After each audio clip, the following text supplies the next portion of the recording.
Good morning students, welcome back to social science class. Today our topic is high court. The previous class में आपने क्या पढ़ा था? Supreme court के बारे में, और आज हम पढ़ेंगे high court, page number 235. Open your books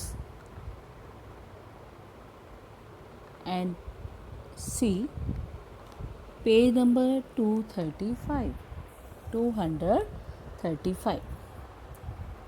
Clear? Yes, can I start? Yes, High Court. High Court be it for one state or more than one state functions under the supervision, guidance and control of the Supreme Court of India. It is a part of integrated judicial system. High court जो है बेटा वो एक state में ही हो सकती है, और एक स्टेट की ना होकर 2-3 स्टेट की मिलकर भी एक हाई कोर्ट हो सकती है. सुप्रीम कोर्ट देखिए एक ही है, कहाँ है? दिल्ली में है. हाई कोर्ट क्या है? हर एक स्टेट की वैसे तो अलग होती है, लेकिन जहाँ पॉपुलेशन कम होती है वहाँ 2 या 3 स्टेट की मिलकर भी हाई कोर्ट बना देते हैं. तो ये जो है हाई कोर्ट किसके अंडर काम करती है? सुपरविज़न सुप्रीम कोर्ट के. सुप्रीम कोर्ट कंट्रोल करेगी, गाइडेंस भी देगी, इसको हाई कोर्ट को सुपरवाइज भी करेगी. ये हाई कोर्ट जो है जुडिशियल सिस्टम का एक बहुत इम्पोर्टेंट पार्ट है. क्लियर? अब देखिए एग्जाम्पल लेते हैं अपन कि हमारा we are living in Haryana में रह रहे हैं ना अपन. तो हरियाणा में हमारे जो हाई कोर्ट कौन सी है, कहाँ पर है? चंडीगढ़. तो चंडीगढ़ देखिए क्या है, हाई कोर्ट जो है किसकी है? 2 स्टेट की मिलकर है, हरियाणा और पंजाब की. ठीक है. तो जो हाई कोर्ट है वो मिलकर 2 या 2 से ज़्यादा स्टेट्स की हो सकती है. जैसे गुवाहाटी में थी ना, गुवाहाटी में पहले 7 स्टेट्स की थी, अब वहाँ पर यानी कि कम स्टेट्स की कर दी है. अब जो है वहाँ पर नए हाई स्टेट भी बने हैं, कोर्ट्स बने हैं, मेघालय, मणिपुर, त्रिपुरा. पहले ये गुवाहाटी में आते थे. तो मतलब अब टोटल जो है हमारी कितनी स्टेट्स हैं? 28. ठीक है. और हाई कोर्ट जो हैं टोटल हमारी हैं 25. ठीक है. ये आपके उसमें बुक में नहीं है, 25 है वैसे. सबसे पहले हाई कोर्ट कौन सी बनी थी? सबसे पहले हाई कोर्ट जो थी 3 बनी थी. सबसे पहली जो है कलकत्ता बनी थी. कलकत्ता, बॉम्बे एंड मद्रास 1862 के अंदर किन्होंने बनाई थी? ब्रिटिशर्स के द्वारा बनी थी. ठीक है बेटा. तो ये थी आपकी हाई कोर्ट. कंपोजिशन क्या है इसकी? कंपोजिशन कैसे बनती है? क्या क्या कौन कौन आता है इसमें? देखिए, the high court consist of a chief justice. एक तो क्या होता है? Chief justice. ठीक है. ठीक है. 1 क्या हो गया? Chief justice. उसके बाद देखिए एंड सम अदर जजेस. सुप्रीम कोर्ट में आपने पूरा देखा कि कितने जजेस होने चाहिए. इसमें क्या है? सम अदर जजेस. एक तो चीफ जस्टिस हाई कोर्ट का और सम अदर जजेस. क्योंकि जो ये जजेस होते हैं ये अलग अलग स्टेट टू स्टेट होते हैं. किस पे डिपेंड करते हैं? इनकी जो जजेस की जो नंबर है वो किस पे डिपेंड करता है? Size and population. उस स्टेट का साइज़ और पॉपुलेशन कितनी है. दोबारा से देखिए, हाई कोर्ट जो है चीफ जस्टिस होता है और सम अदर जजेस होते हैं. द नंबर ऑफ जजेस varies from state to state depending on its size and population. The chief justice of a high court is appointed by president of India. दोबारा से देखिए, हमने क्या बोला है कि अपॉइंटेड मतलब इलेक्ट नहीं किया. ठीक है. अपॉइंट करना, प्रेसिडेंट करेगा इसको भी किसके कंसल्टेशन से? Chief justice of supreme court. Apex body कौन सी है? हमारी सुप्रीम कोर्ट। और वहाँ पर जो मेन कौन है? Chief justice of India, chief justice of supreme court. तो उनके कंसल्टेशन से प्रेसिडेंट जो है हाई कोर्ट के जजेस को क्या करते हैं? अपॉइंट करते हैं। और साथ में कौन होगा? देखिए, governor of the concern state. जैसे सपोज हरियाणा का जो हाई कोर्ट है वहाँ के जो है चीफ जस्टिस को अपॉइंट करना है। तो चीफ जस्टिस को अपॉइंट करने के लिए कौन करेगा? प्रेसिडेंट। और साथ में किसकी कंसल्टेशन चलेगी? Chief justice of supreme court. और साथ में हरियाणा के जो गवर्नर हैं वो साथ में होंगे। ठीक है, कंसर्न हरियाणा के चीफ जस्टिस की बात हो रही है हाई कोर्ट के, तो हरियाणा के गवर्नर होंगे, कंसर्न स्टेट के गवर्नर भी होंगे। ठीक है, ओके। इसी तरह से सिमिलरली द अदर जजेस are also appointed by the president. दूसरे जजेस भी according to size and population के अकॉर्डिंग किसके एडवाइस से होंगे? On the advice of chief justice of India, the governor of the state and the chief justice of high court of the concern state. ठीक है, देखिए सबसे पहले chief justice high court का हो गया, उसमें कौन थे? उसमें president, chief justice of supreme court और उस स्टेट के गवर्नर।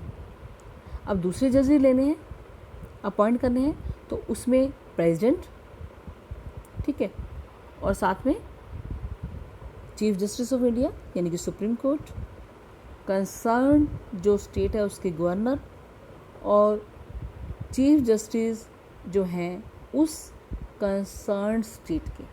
ठीक है, तो आपको समझ में आ गई होगी अब कि किस तरह से जो है कंपोजिशन होती है। ठीक है, यस, ये आपको Mumbai court, Mumbai high court दिखा रखा है, बेंगलुरु और इलाहाबाद। ठीक है, ये पिक्चर दिखा रखी है आपको, आगे देखिए। अब है हमारा क्वालिफिकेशन। क्वालिफिकेशन में क्या है? जैसे सुप्रीम कोर्ट में था must be citizen of India, ठीक है, और दूसरा वो एडवोकेट होने चाहिए या एक हाई कोर्ट में या उससे ज़्यादा हाई कोर्ट में काम कर चुके हों, कितने साल? 10 साल, या जुडिशियल ऑफिस में सबॉर्डिनेट कोर्ट्स के अंदर 10 साल वो काम कर चुके हों, तो वो एलिजिबल हैं किसके लिए? हाई कोर्ट में जज बनने के लिए। ठीक है, तो must be citizen of India, दूसरा या तो 10 साल वो हाई कोर्ट में एक में या ज़्यादा में काम कर चुके हों, या 10 साल वो जुडिशियल ऑफिस में सबॉर्डिनेट कोर्ट्स के अंदर काम कर चुके हो 10 साल के लिए, तो वो जज हाई कोर्ट में जज के लिए अपॉइंटमेंट के लिए एलिजिबल हैं।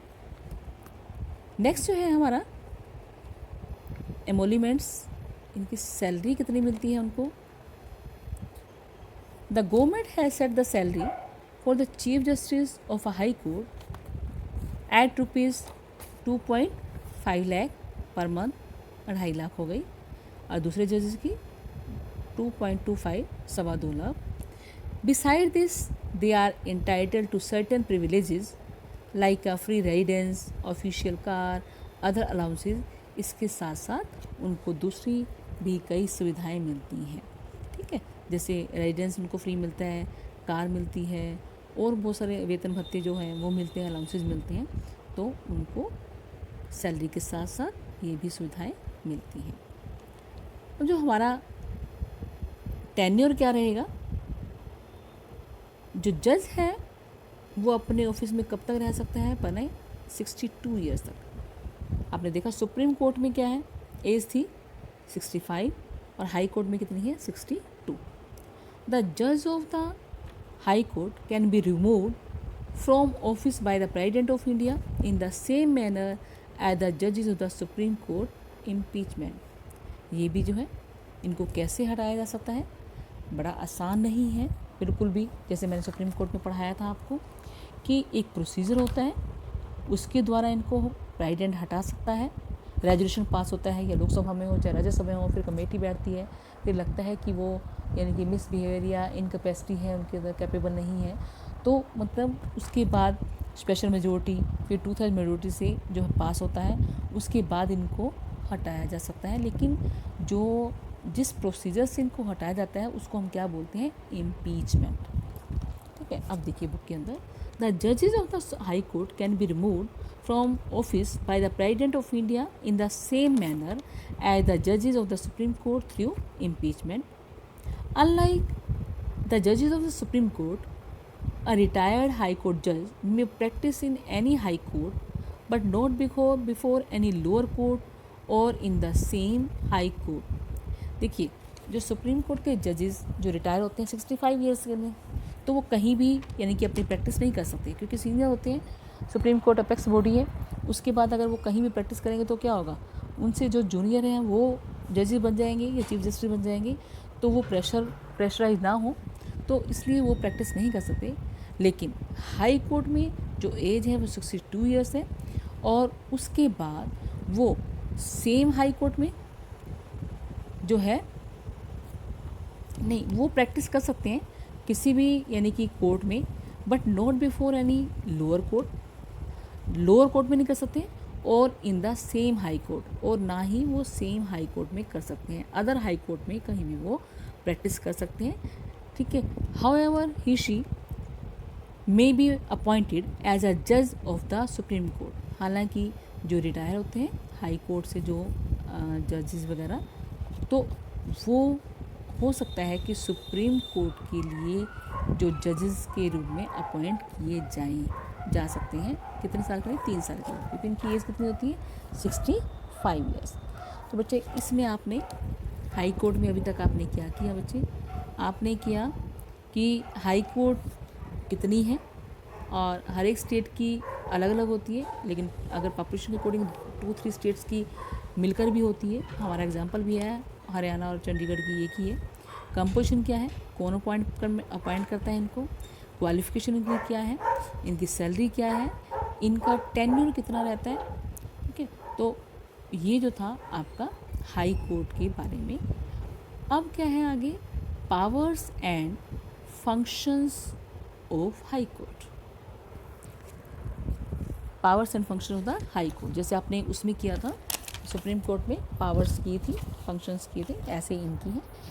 देखिए, a high court is mainly a court of appeal both in civil and criminal cases brought before it against the decisions of the lower courts. जो हाई कोर्ट है मेनली, ये कौन सी कोर्ट है, अपील कोर्ट है, और इसमें civil and criminal दोनों केस सुने जाते हैं, और जो लोअर कोर्ट के डिसीजन होते हैं उनके अगेंस्ट भी हाई कोर्ट में अपील सुनी जाती है। This comes under the appellate jurisdiction of the high courts. ये किसके अंडर आते हैं, एप्लीएट जुरिडिक्शन के अंडर आते हैं, जो आपने सुप्रीम कोर्ट में भी किया था, ओरिजिनल किया था, और उसमें सुपरवाइजरी किया था, उसके अंदर एडवाइजरी भी किया था, उसमें आपने उसमें एप्लीएट भी किया था। तो ये जो है, इसमें जो है सिविल और क्रिमिनल दोनों लोअर कोर्ट से जो डिसीजन आते हैं उनके अगेंस्ट जो है एप्लीएट जुरिडिक्शन के अंदर आते हैं हाई कोर्ट के अंदर। ठीक है, ये थी इसकी एप्लीएट पावर हाई कोर्ट की। उसके बाद देखिए, the original jurisdiction of high court is limited. उसमें आपने क्या किया था, ओरिजिनल के अंदर जो सीधे लाए जाते हैं जो केसेस, उसमें था यूनियन और स्टेट का, इधर से एक स्टेट और कई स्टेट्स का, यूनियन और स्टेट और वाइस वर्सा अदर स्टेट्स का। ठीक है, जो पानी से रिलेटेड जो हैं जो केसेस हैं वो सीधे सुप्रीम कोर्ट में लाए जाते हैं। लेकिन इसमें हाई कोर्ट में जो है ओरिजिनल जुरिडिक्शन क्या है, लिमिटेड है। ठीक है, केसेस, इसमें कौन से केसेस आते हैं सीधे, cases involving violation of fundamental rights. हम उधर भी सुप्रीम कोर्ट में जा सकते हैं, यहाँ भी जा सकते हैं। फंडामेंटल राइट्स को कोई वायलेट करते हैं तो वो cases, disputes related to the election of an MP, अगर कोई झगड़ा होता है एमपी के इलेक्शंस का उससे रिलेटेड, और MLA member of legislative assembly, इनके where interpretation of the constitution is required, जहाँ पर कॉन्स्टिट्यूशन की इंटरप्रिटेशन की जरूरत पड़ती है, व्याख्या की जरूरत पड़ती है कि हमारा संविधान क्या कहता है। एमएलए और एमपी के इलेक्शन से रिलेटेड कोई भी जो झगड़े होते हैं वो किस में आते हैं, वो come under the original jurisdiction of the high court. वो किस में आते हैं बेटा? वो हाई कोर्ट के अंडर आते हैं। क्लियर? एमपी और एमएलए इलेक्शंस से रिलेटेड कोई भी जो डिस्प्यूट होते हैं जहाँ पर कॉन्स्टिट्यूशन की व्याख्या की जरूरत पड़ती है, वो कहाँ आते हैं? Original jurisdiction of high court. ठीक है। उसके बाद देखिए, the cases pertaining to marriage, divorce, laws, wills of the deceased person, यानी कि विल जो होती है, जो जिनकी मृत्यु जाती है, वसीयत जो विल लिख के जाते हैं, etcetera are also taken up by the high court. ये सारे किस में आते हैं? हाई कोर्ट में आते हैं। द हाई कोर्ट ऑल्सो है the power of judicial review. Judicial review, ये भी अपना जो कोर्ट का जो फैसला दे चुकी थी वो भी, यानी कि दोबारा से उसको रिव्यू कर सकती है। It can transfer to itself those cases where substantial question of law is involved and require interpretation of the constitution। जहाँ उनको थोड़ा सा डाउट होता है जो केसेस, तो ये खुद अपने आप से भी क्या कर सकती है? ट्रांसफ़र कर देती है सुप्रीम कोर्ट को। ठीक है। Exercising it's supervisory jurisdiction, all the subordinate courts in the state concern function under the control and guidance of the high court of the state. जो ये है सुपरवाइज करती है, जो इसके अंडर जो कंसर्न हाई कोर्ट होती है, जैसे हरियाणा की हाई कोर्ट है, वो हरियाणा की जो है सबॉर्डिनेट कोर्ट है, उनको क्या करती है? सुपरवाइज करेगी। Like the supreme court of India,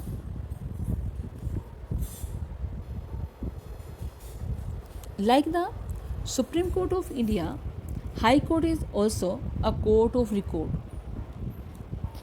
देखिए, जो सुप्रीम कोर्ट था वो भी क्या था? Court of record. जो भी प्रोसीडिंग्स, जो भी वो डिस्प्यूट सॉल्व करता है, उनकी फाइल बन जाती है और वो क्या होते थे? फॉर एन एग्जांपल बाद में दूसरे कोर्ट भी उसको यूज़ कर सकते हैं, और वो भी सुप्रीम कोर्ट दे सकता है कि इस तरह का दोबारा से अगर कोई केस आता है तो किस तरह से हमने वो डिसीजन लिया था। फॉर एन एग्जांपल यूज होते हैं। तो हाई कोर्ट भी क्या है? कोर्ट ऑफ रिकॉर्ड है।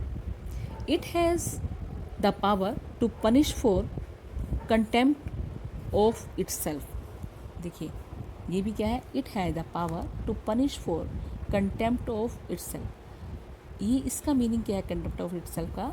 कि अगर ये सज़ा दे सकता है अगर कोई इसकी अवहेलना करता है। किसकी? हाई कोर्ट की। कोई नहीं मानता है, कोई अवहेलना करता है, कोई एग्यूज बोलता है इसके बारे में, तो ये जो है सज़ा भी दे सकता है, इसको ये पावर है। All decisions of the high court are binding on lower courts who are bound to follow them. They are cited as precedents. जो हाई कोर्ट के अंडर जो कोर्ट्स होती हैं, वो जो भी ये कहता है हाई कोर्ट, तो वो उनको मानना पड़ता है। जैसे देखिए, सुप्रीम कोर्ट है तो पूरी टेरिटरी ऑफ इंडिया में क्या है? बाध्य है। उनका जो डिसीजन है, सुप्रीम कोर्ट का जो डिसीजन होता है, पूरी इंडिया में क्या है? मान्य है। ऐसे हाई कोर्ट का जो कंसर्न जो सबॉर्डिनेट कोर्ट्स होती हैं, वो क्या है? बाध्य है मानने के लिए, उनको मानना पड़ेगा, उनको बाउंड है, उनको फॉलो करना पड़ेगा जो भी डिसीजन हाई कोर्ट लेता है। ठीक है।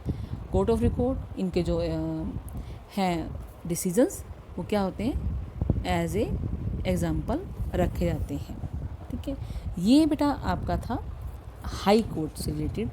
हाई कोर्ट से related composition, qualification, emoluments, salaries, tenure and removal and powers and functions of the high court. ठीक है। आपने पिछले वीडियो में आपने सुप्रीम कोर्ट के बारे में पढ़ा, उससे पहले इंट्रोडक्शन थी इस चैप्टर की, और इस वीडियो में आपने हाई कोर्ट से रिलेटेड सारा पढ़ा। तो आपने इस चैप्टर को, इस वीडियो को ध्यान से देखना है। जहाँ तक मैंने करवाया है 235 पेज और 236 जो है आपने ध्यान से पढ़ना है। ठीक है। और ट्राई करनी है बच्चे आपको कि जो क्वेश्चन आंसर बनते हैं, जैसे पावर्स एंड फंक्शंस क्या है हाई कोर्ट की, तो आपने पॉइंट्स में ओरिजिनल जुरिडिक्शन के अंदर क्या आता है, सुपरवाइज जुरिडिक्शन के अंदर क्या आता है, ठीक है, ओरिजिनल जुरिडिक्शन के अंदर क्या आता है, ये सारा अलग अलग पॉइंट्स में लिखोगे तो बेटर रहेगा। ट्राई करना है आपको लिखने का। ओके बेटा, thanks, have a nice day.